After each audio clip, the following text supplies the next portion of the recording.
रस्त्याने चालल्या अचानक मध्ये नदी आली.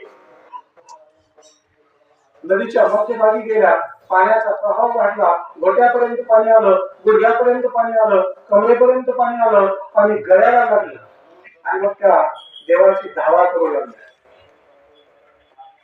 दोघीही आपापल्या देवाची त्या उपासना करू लागल्या. पहिली जी ती देवाचं नाव घेत होती, परंतु तिचा एका देवावर कुठला विश्वास नव्हता. थोडा वेळ झाला की ती दुसऱ्या देवाचं नाव घ्यायची, थोडा वेळ झाला की तिसऱ्या देवाचं नाव घ्यायची, आणखी थोडा वेळ गेला की चौथ्या देवाचं नाव घ्यायची, दुसऱ्या देवाचं नाव घ्यायची. पहिला जे देव ते तिला वाचवायला निघाले तेव्हा ती लगेच दुसऱ्या देवाचं नाव घ्यायची. असं करता करता तिने असंख्य देवाचे नाव घेतले. एकही देव तिला वाचवायला आला नाही. शेवटी तिच्या पाणी डोक्यावर घेतलं आणि ती म्हातारी बुडाली.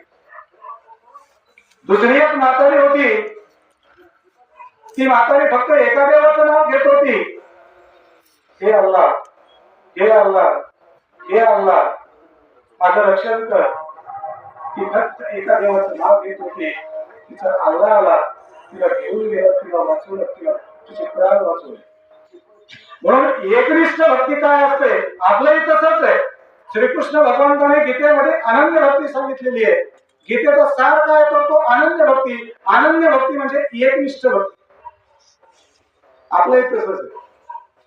व्यवहारामध्ये, जीवनामध्ये आपण एका दिवशी भाजपच्या सभेला जातो, दुसऱ्या दिवशी शिवसेनेच्या सभेला जातो, तिसऱ्या दिवशी काँग्रेसच्या सभेला जातो, चौथ्या दिवशी राष्ट्रवादीच्या सभेला जातो, पाचव्या दिवशी अपक्षाच्या सभेला जातो. आणि आता सगळीकडे मोबाईल, ऑनलाईन सगळं.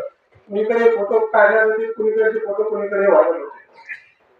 आणि मग सगळे ज्यावेळेस त्यांची चर्चा सुरू झाली त्यावेळेस भाजपच्या असं म्हणते हा आपला माणूस नाही, हा शिवसेनेचा आहे, शिवसेनेने म्हणते हा काँग्रेसचा आहे, काँग्रेसमध्ये म्हणते हा राष्ट्रवादीचा आहे, आणि राष्ट्रवादीने म्हणते अपक्षाचा आहे.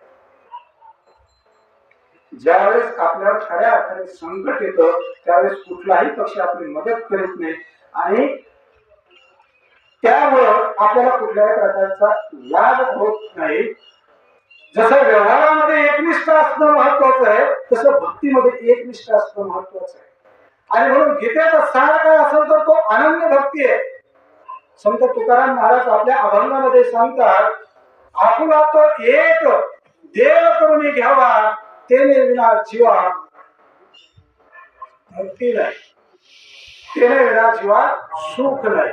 एका देवाशिवाय खऱ्या अर्थाने आपल्या जीवनामध्ये सुख त्या ठिकाणी प्राप्त होणार नाही.